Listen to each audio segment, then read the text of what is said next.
Grief is a natural human response to suffering and loss, but it can be transformative in the lives of those who process and experience it.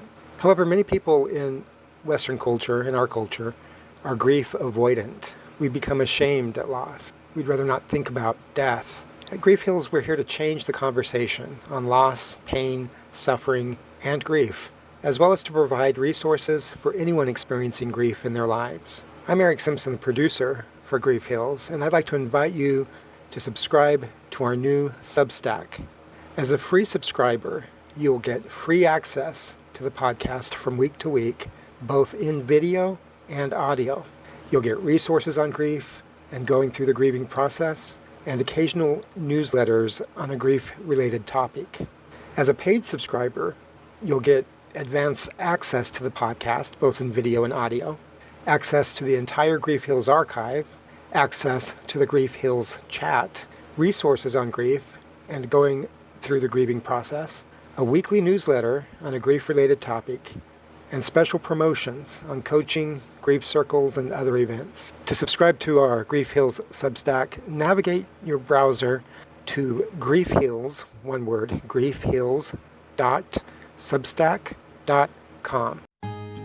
Welcome to another episode of Grief Heals, the podcast where we explore how it is that grief heals us with our relationship with ourselves, with one another, and our whole wide world. I am your host, Lisa Michelle Zega, and I am excited to have another conversation.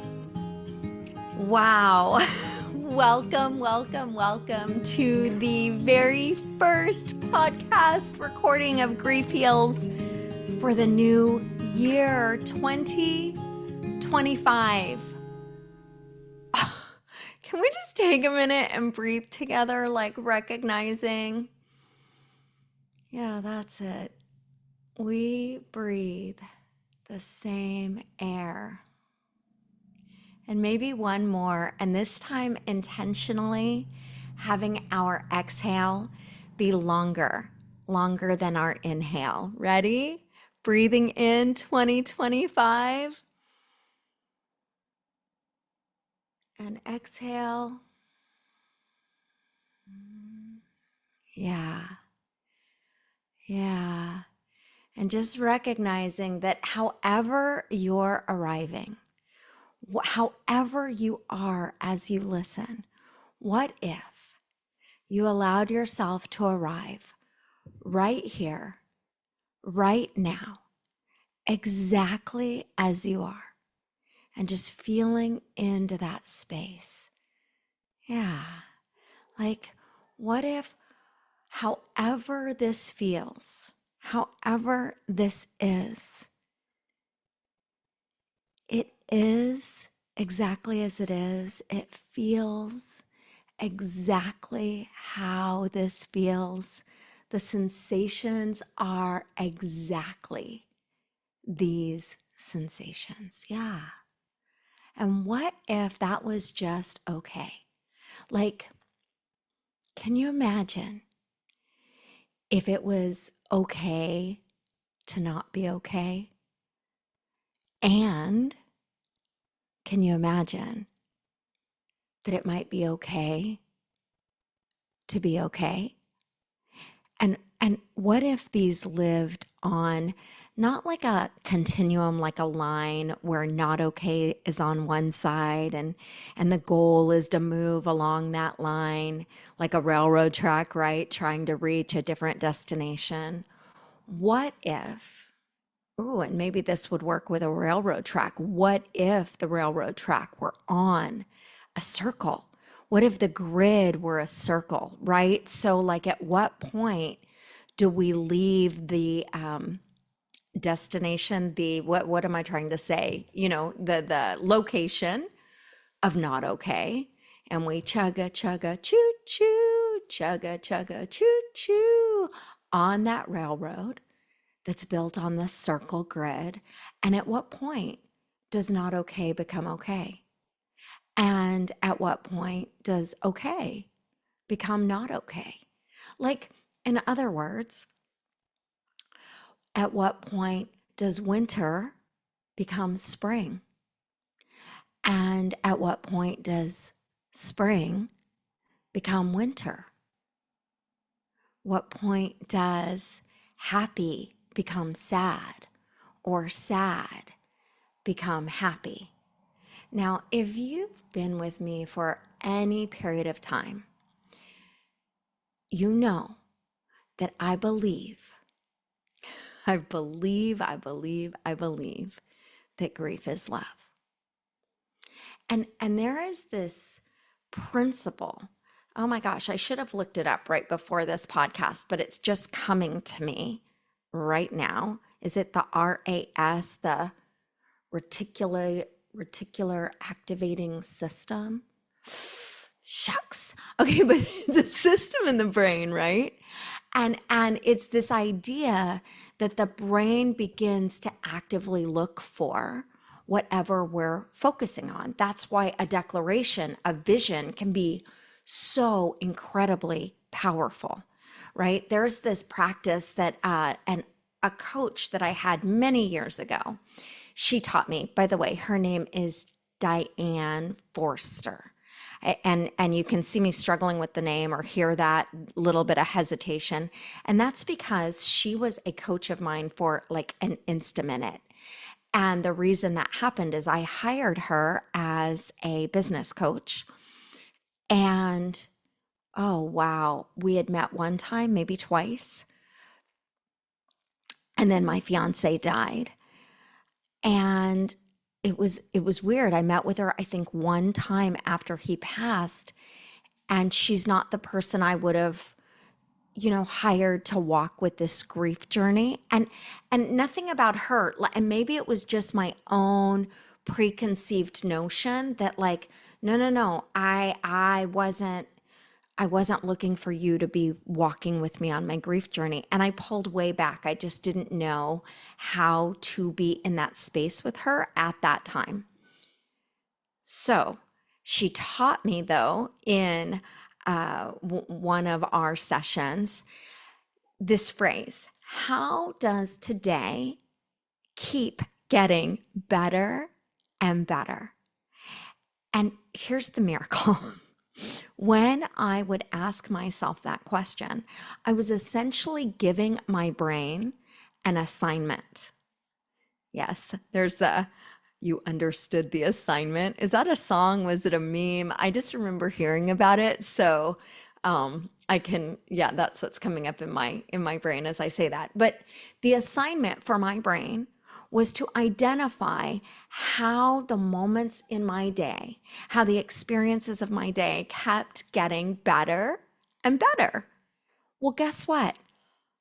My brain totally committed and did this with me. Like there was such an awesome collaboration of looking for the ways in which the day would get better and better. And you know what that did? It really awakened me to pay attention, because all these little blessings, right? And so this idea that I get what I look for. And that's why at the beginning of a new year, it can really, really be powerful to get in touch with who it is that I am, right? Like to on purpose create an I am statement. So for myself, I created, so it used to be, I am the energy of love and freedom. And in working, I'm sure many of you know, but I work with individuals that are experiencing high levels of instability, much from societal and social injustices that have been with us for generations. So many people from the Black and Brown communities that have experienced historical injustice. So I was with a group and I shared with them, I am the energy of love and freedom, because we do this declaration, this I am declaration in our groups. And I realized that I chose that I am the energy of because it felt too audacious to say out loud to myself or to others, I am love and freedom. And yet, I am love and freedom feels so much more alive in my spirit. It fills me like the sun, and the rays of the sun just radiate out throughout my whole body. I am love and freedom. And then to get clear about, well, okay, if I am, and you get to choose your own I am fill in the blank. Well, what do I create? And for me, it was like I create connection where people feel seen, heard, and loved. Now, actually, even as I'm saying this, I'm like, oh, it seems like there might be a way for me to amplify, to turn up the volume on what it is that I am committed to in our world, because the conviction that we are one, like when I think of we are one, I am you, you are me, we are one another, and yet we have an individualized experience as well. So it seems to me that I might want to shift this I create statement into something more around oneness, the experience of cherished belonging, that we really do belong to one another. I belong to you and you belong to me. And Mother Teresa said, I actually learned this from Father Greg Boyle, who heads up or started even Homeboy Industries in Los Angeles, California. But he was sharing this, that he shared her quote in a talk. And I believe it was a news reporter looked it up and saw that Mother Teresa had said the reason, or to the extent maybe, that we do not have peace is to the extent that we have forgotten that we belong. We belong to each other. And I create, ooh, I create experiences that cause us to recognize we belong to one another. I think I'm going to refine this and like really amplify it, simplify it, but make it my own. But I am love and freedom, and I create belonging. Oh, and you know what's weird about that? I don't create it. It already is. Maybe I reveal our oneness and cherished belonging. Okay, but even me going through this process, do you recognize that it is giving you an opportunity to enter this conversation within yourself and go through this process? Now, if you want to really up the game, what you get to do is give your brain a visual, right? Because our brain like prefers visuals. It like I'm seeing it's like sinks its teeth into visuals to chew up yummy goodness. That's the image I get in my mind. And so if you give yourself a visual, a metaphor of who you are. Long ago, I gave myself that I was a tree. I want to say it was a redwood, because I remember I was in the redwoods and the trees were just tall and thin, and more of late, over the last several years, I'm not sure how many, it's been an oak tree. I am an oak. In fact, I keep acorns in my purse. I keep acorns. I'm looking down right now. There are 3 acorns on my desk, one of which has, and I'm going to actually show it to you in case you watch this in video. Do you see that? Is that not the most incredible thing? The acorn, for those of you who cannot see that I'm holding up, has a heart in the middle of it. Yeah, this acorn was found in Texas, and I don't know the type of oak tree that produces acorns that have a heart dead center, but Oh my gosh. I just love that. And my girlfriend sent that to me, and she actually mailed it to me. And she said she's got them all over her area, and she's in Texas. So, anyway, I am an oak.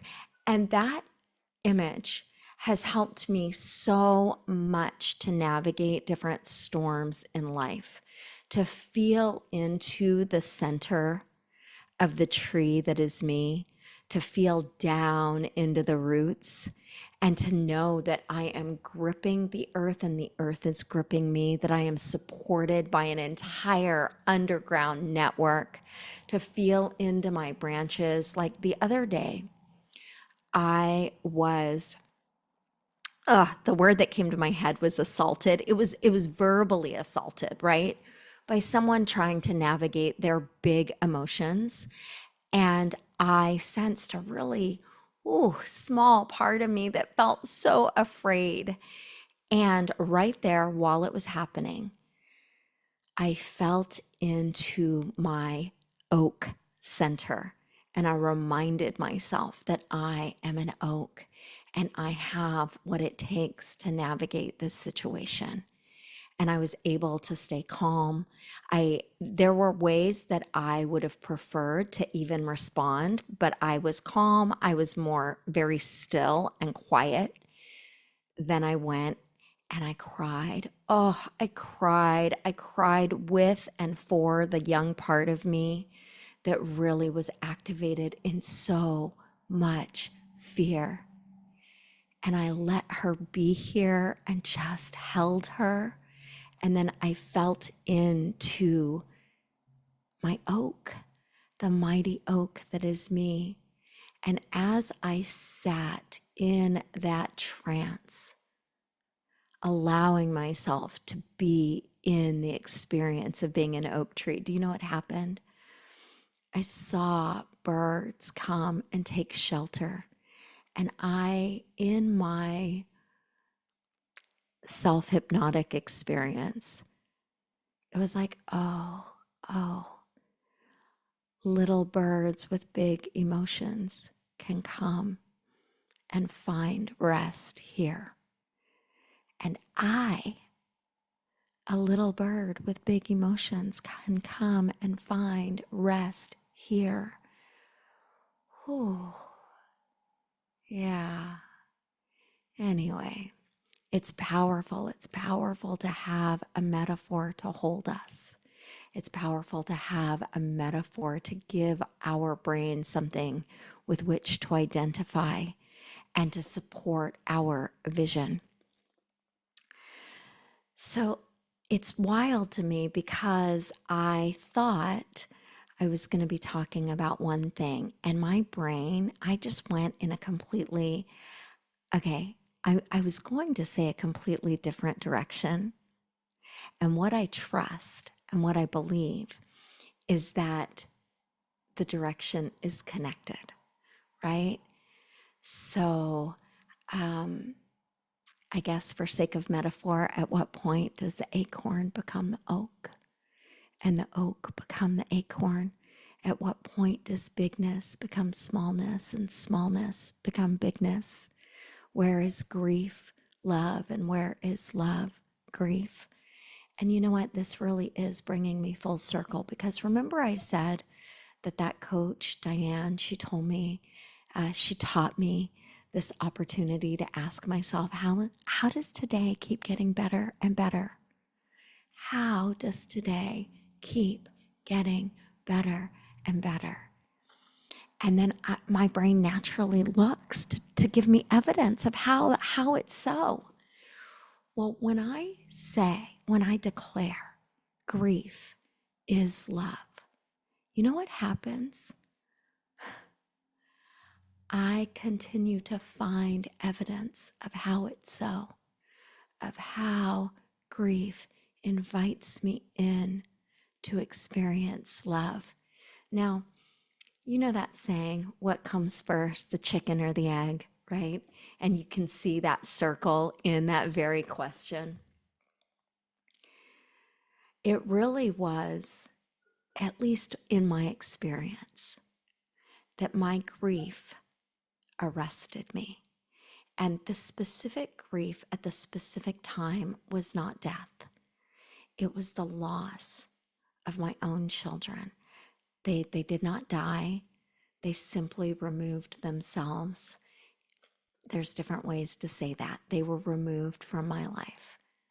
And when that happened, it was untenable to me. And my precious heart broke open and stayed open. See, I'd experienced, like you, so many losses that my heart did not stay open to. I did not tend to. I moved on. I ignored. I did whatever I needed to do to survive. I mean, it was fine. And somehow, instinctively, my mama heart knew if I close the door on this heart, I close the door on my boys. And that I could not. So my heart stayed open. But you know what happened? My heart, the door to my heart open, left all these other losses that needed to be heard, that needed to be witnessed, that needed to be seen. They remained open to me, with the invitation that I would sit with them, that I would be with them. And that's how I first came to believe. That journey, that continued journey, is how I first came to believe that grief is love, that grief was always ever an invitation for me to receive love, for me to give love, for me to acknowledge love, for me to grow in love, right? And in that process of becoming undone, I also became done, undone and done, happy and sad, joyous and grieving, like all of it on this glorious circle, just like the tree. For those of you who don't see it, there's a tree that is behind me that actually looks like it's growing out of my head. And in this tree, you can see leaves of spring, leaves of summer, leaves of fall, and fallen leaves, leaving bare tree limbs of winter. And you see the ground beneath where all this life grows in deep darkness. And then spring, summer, fall, winter, right? Oh, yeah. Yeah. Nature is such a glorious teacher, letting us know that it is okay. It is okay to be barren. It is okay to be full. It is okay to be hot and cold and warm and everything in between. And so much life is birthed underground in the very, very deep darkness. So today, in January 2025, in this new year, what does this mean for you?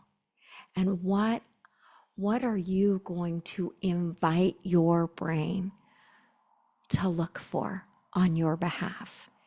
And would you be willing to create your own I am? And would you be willing to become intentional about what you will create in this new year? And would you be willing to give yourself a metaphor, a visual to hold you in this 2025? If so, oh my goodness, I would love to hear about it. I just invite you to share, to share, to share. And until next time, thank you for being here. Thank you for, in some kind of way, doing life with me in some mysterious way. The way that you do life, that you're doing it on behalf of the rest of us. The way I do life, I get to do it on behalf of the rest of us. If we really are all one, each of us provides this unique, beautiful experience of how we journey through life together. Oh. These are things I believe that make, in some ways, no sense to me, that are just unfolding. So thank you. Thank you for entering mystery with me.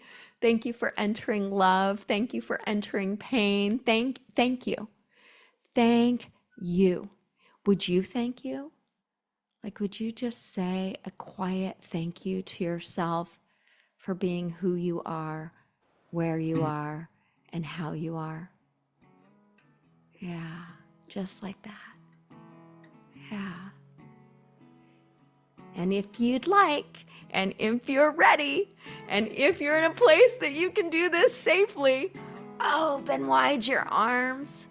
Gather in all the peoples, all the sentient beings, and give deep, holy, wholeness hugs. Yes, yes. And welcome, 2025. Welcome to Grief Heals if you are new here. And I am sending you so much love, so much joy, and so much gratitude. Mwah! Bye.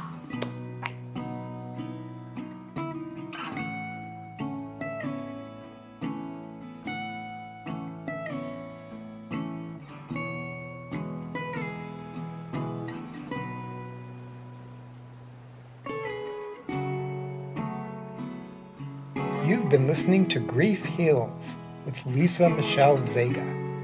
The podcast is produced by me, Eric Simpson, in association with Jump Up and Down Productions. Music by Candelian, Drunken Nights to Sunday Mornings, and Stefan Carlin, A Calming Ocean, A Common Notion. If you would like more information about the work Lisa does, point your browsers to legityou.com. That's LEGITYOU. Lisa can also be reached at lisamichelle@legityou.com.